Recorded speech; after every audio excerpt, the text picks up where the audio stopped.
با برنامه اخبار آزادی خوش آمدید. من شاله گلخوجه هستم. در استودیو همراه شما عزیزان. نخست توجه کنید به سرخط موضوع برنامه امروز 15 میلیون. فعالیت زیر تدابیر شدید بهداشتی بازارهای تاجیکستان دوباره باز و تاجران از بعضی سبوکی‌ها برخوردار شدند. آنها از مبلغ ارنده آزادند اجاره و مهلت اینه 15 روزی که سپری میگره ایشان آزادند. قرقیزستان سودشنامه را درباره پایگاه روسیه تغییر داد و من بعد پول بیشتر میگیرد. هلاکت 11 محبوس از التهاب شش یا کووید 19 نظر مقامات زندان‌های تاجیکستان از پیوندان محبوسان فرق میکند. همون رنگن همون رو برآورده تیان آورده دادن، من بردم به دکتران نشان دادم، گفتن که 100% کرونا ویروس شدگیم. از همونجا فهمیدیم. بعد تنفس چند هفته نه امروز بازارهای لباس فروشی در تاجیکستان در خود را برای مشتریان باز کردند. در این برابر مرکزهای خدمت رسانی نیز دوباره فعال شدند، اما به شرط رعایت قاعده‌های بهداری و قبول مزاجان با نقاب. چاره‌های محدودسازی در شرایط بکار کرده می‌شوند که بنا به اطلاع وزارت تندرستی تاجیکستان در شبانه روز گذشته باز 64 حالت نوی گرفتاری به کرونا ویروس آشکار شده و تاکنون 50 نفر از این بیماری افتیدند. مقامات نیز میگویند خطر کووید 19 پورا برطرف نشده است. برای یوسفی امروز با کار بازارها در پایتخت آشنا شد. پس از تعطیل اجباری تقریبا 1.5 ماه که به خاطر پیشگیری از گسترش کرونا ویروس اعلان شده بود، بیشتر از 10,000 صاحبکار در 10 بازار مال و کالای دوشنبه شروع به کار کرد. صبح 15 ایون فعالیت بازار کاروان دوشنبه زیر تدبیرهای شدید بهداشتی از سر گرفته شده بود. وارد شدن به بازار بدون نقاب و به طور معمولی غیر ممکن است. من امروز از سحر بروقت صاحبکاران خرسند، یعنی که فعالیتشان را آغاز نموده ایستادند. 100% نباشدم قریب 80% صاحبکاران به کار برآمدند. حرارت مزاجان و صاحبکارانی که وارد داخل میشوند، وارد بازار میشوند، البته حرارت آنها سنجیده میشود. شماره مشتریان در روز اول آغاز کار در بازار کاروان چندان بسیار و به طور معمولی نبود، اما تاجران در دکانها را باز کرده منتظر خریداران بودند. اکو مثل هر وقت سرودان نیستند. مقصد بسیاری آدم‌ها آگاهی ندارند که بازار باز شدگی است. از همین سبب تاجران میگویند در زمان تعطیل اجباری بازارها در زمینه کرونا ویروس با هر اصول تجارتشان را پیش می‌بردند تا حداقل در پیشبرد روزگار در نمانند. تجارت پر باید مالش گردش دهد، حسابی که گردش مثلا نبود، لیکن ما البته این مال ها رو در پیش خانه ها گفتیم، چنین گفتیم با ساحه اجتماعی ها مثلا سودا کردیم. اکنون که بازار گشوده شده البته این مشکل ها برطرف میشه. برخی از صاحبکاران بدون آوردن نام به آزادی شکایت کردند که در بازار ورزاب دوشنبه از صاحبکاران در مدت 1.5 ماه کرانتین که فعال نبودند حق اجاره طلب دارند، اما این ادعا را هم صاحبکاران و هم ماموریت بازار رد کردند. ما عادی کردیم اونجا طلب نکردن، امروز کار برامون ما هیچ کس ندیدیم. آنها از مبلغ ارنده آزادند اجاره و مهلت اینه 15 روزی که سپری میگره ایشان آزادند. در برخی بازارها تاجران مال و کالا که 1.5 ماه فعال نبودند بر اضافه آزاد شدن از پرداخت پاتنت از سوی ماموریت بازارها نیز سبوکی دریافت کردند. مقصد حق محافظا را نگرفتن، ارنده ها از نلاگا از همه مقصد برای ما خیلی مثال یاردم کردن، سبوکی آوردن. همچنین در برابر صاحبکاران بازارهای مال و کالا 123 سرتراشخانه و 173 کاشانه حسن نیز پس از تعطیل و یا کرانتین 1.5 ماه در شهر دوشنبه دوباره به کار آغاز کردند. 1020 کارمند سرتراشخانه و کاشانه های حسن در شهر دوشنبه را نیز بحران کرونا ویروس طول 1.5 ماه اجباراً خانه‌نشین کرده بود. رو می‌ریم با موضوع دیگر. هفته گذشته وکیلان قرقیز به سودشنامه مربوط به پایگاه نظامی روسیه در این کشور تغییرات وارد کردند. اصلاح مذکور به نرخ اجاره زمین پایگاه دخل دارد. جانب قرقیزستان در پی یک سنجش معین کرده است که نظامیان روس زمین بیشتر را استفاده می‌برند. پایگاه روسیه در قرقیزستان یگانه انشاءات نظامی خارجی به حساب می‌رود. تا سال 2014 در این کشور پایگاه هوایی آمریکایی منس عمل می‌کرد. اسکندر خوجا میرزاده موضوع را ادامه می‌دهد. وکیلان پارلمانت قرقیزستان با سازشنامه درباره مقام پایگاه نظامی روسیه در این کشور آسیای مرکزی اصلاح وارد کردند.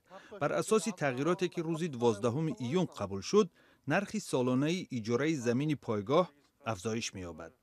در نتیجه آموزش توپوگرافی زمین پایگاه معلوم شده است که حدود آن نظر به آن چی که در سازشنامه پیشینه ذکر شده است 58 تا از 132 هکتار بزرگتر می باشد.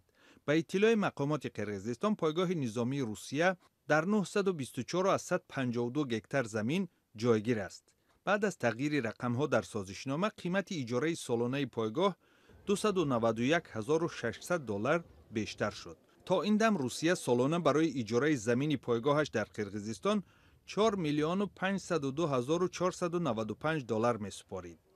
طرح قانون در قرقیزستان بحث زیاد ایجاد کرد، چون برخی از کاربران اینترنت سازشنامه اجاره زمین پایگاه را تحت شبهه قرار دادند. آنها گفتند بر اساس سازشنامه خط پرواز در پایگاه نظامی در شهر شمالی کنت در جریان تعمیر و بعد آن به روسیه ربط خواهد داشت. در طرح قانون نو آمده است که ستاد کل نیروهای مسلح قرقیزستان به سازشنامه تغییرات وارد می نماید و این تغییرات بعد انجام مهلت این سند بازگردان انشاءات را به قرقیزستان پیش بینی می کند. پایگاه نظامی کنت سال 2003 با تشبث سازمان پیمان امنیت دسته جمعی یا خود ADKB باز شد. به این سازمان اینچنین روسیه، قرقیزستان، ارمنستان، بلاروس و تاجیکستان شامل هستند.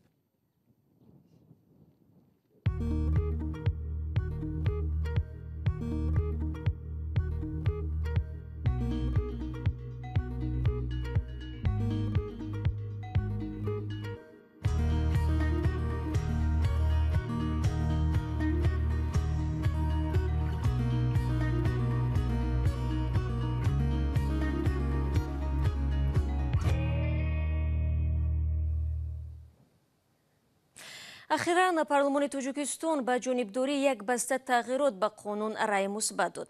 یکی از آنها تعیین جریمه برای نشر به اصطلاح اخبار ناصحیح و دروغ درباره کرونا ویروس در تاجیکستان است. این اصلاح سوالی را در بین روزنامه‌نگاران و کارشناسان دامن زد که چرا نهادهای دولتی برای پیشنهاد اطلاع نادرست در این موضوع جوابگر نمی‌شوند. همکارم میرزانبی خالقزاد این موضوع را پیگیری داشت و قبل از برنامه من با او صحبت کردم.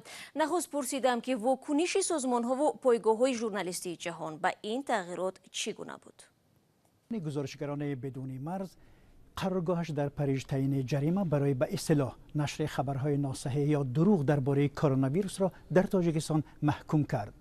ژانا کاولیو رهبر بخش اروپای شرقی و آسیای مرکزی این سازمان به رادیو آزادی گفت این مجازات به آزادی اطلاع آسیب میرساند و شرح ناروشن آن میتواند برای پایمال شدن حقوق ژورنالیستان برقصدانه استفاده شود. مجلس نمایندگان تاجیکستان روز 10 ایون به کادکس جنایی و کادکس حقوق ویراکنی مأموری تغییرات وارد کرد. در برابر تعیین جزا برای پخش اخبار غلط درباره بیماری همگیر در رسانه‌ها و شبکه‌های اینترنتی از 580 تا 11600 سوم جریمه مقرر کرده شد. سازمان گزارشگران بدون مرز از مقامات تاجیکستان تقاضا کرد این بند را از قانون حذف کند، چون به گفتش میتواند باعث سوء استفاده از سنزور شود. در واقع وقتی که مقامات چنین اقدام میکنند آیا هدف از تعیین جریمه محدودیت آزادی بیان و یا ضربه زدن به مطبوعات مستقل نیست؟ در جلسه پارلمان شرح داده نشد که دلیل جاری کردن جریمه برای اطلاع رسانی درباره کرونا ویروس نو چیست، ولی یک نفری آگاه از مسئله گفت میخوان نشر خبرها را درباره گرفتاران و قربانیان بیماری همگیر کنترل کنند. از زمان اعتراف موجودیت کرونا ویروس در تاجیکستان در برابر آمار رسمی فهرست الترناتیوی قربانیان کووید 19 و التهاب شش وجود دارد. اگر طبق آمار رسمی از بیماران همگیر 49 کس همگی فوتیدند، در روی خط غیر رسمی نامی بیش از 400 نفر نوشته شده است. امید باباخانوف ژورنالیست تاجیک رهبری میدیا هولدینگ آزیا پلوس در مطلب پرسیده است که تا کجا وزارت بهداشت و نهادهای دیگری دولتی از روی قانون برای پهن کردن خبرهای ناصحیح و دروغین به جوابگری کشیده می شوند.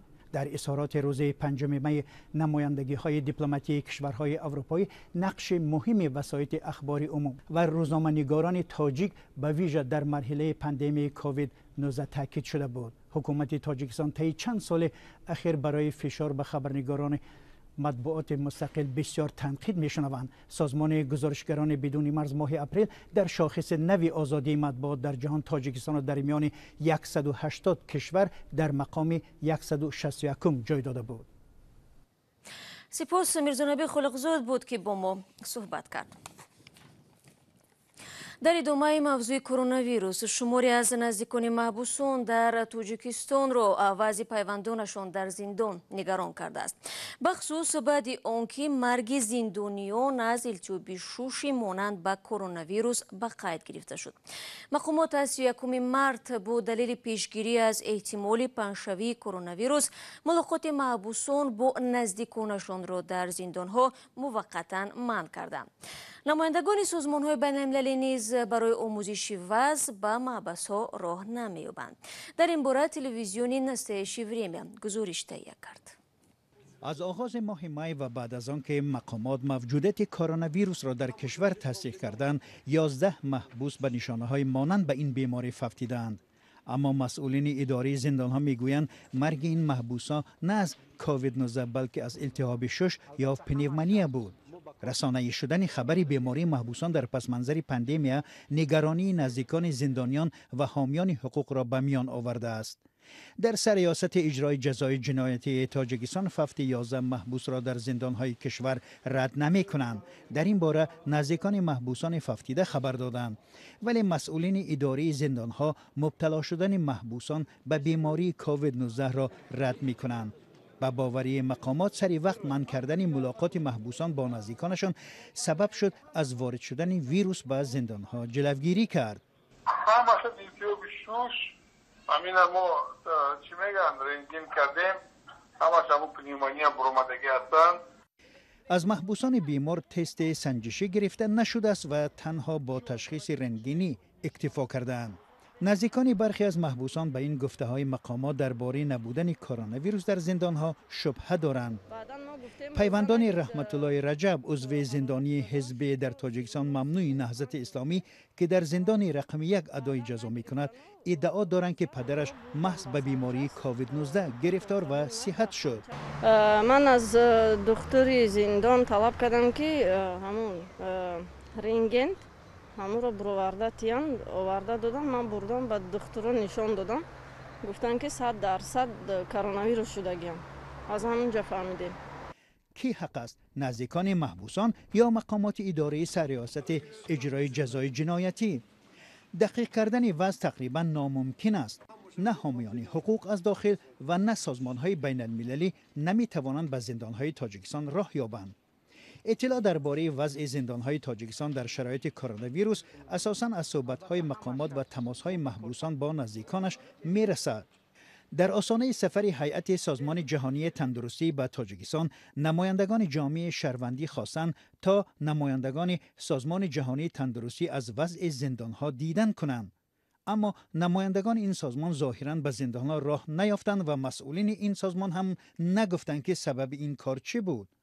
ماه می پیوندان چندی از محبوسان با ارسال نامه به سازمان جهانی تندرستی خواستار بهبود بخشیدن وضع در زندان‌های تاجیکستان و آزادی افراد گناهشان سبک و از 50 ساله بالا شدند.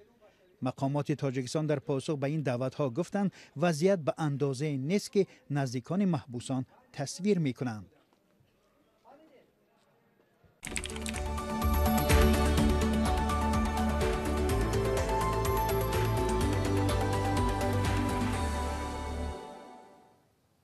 بینندگان عزیز، این مطلب آخرین برنامه امروز بود. سپاس که تا این دقیقه ها با ما بودید.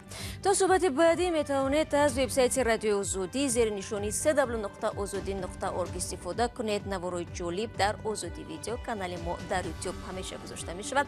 همزمان صفحه های ما در شبکه‌های اجتماعی در خدمت شما هستند. فراموش نکنید صبح فردا من همه شما را در نوید بامدادی با خبرهای تازه منتظرم. تا فردا، خدا نگهدارتان باشد.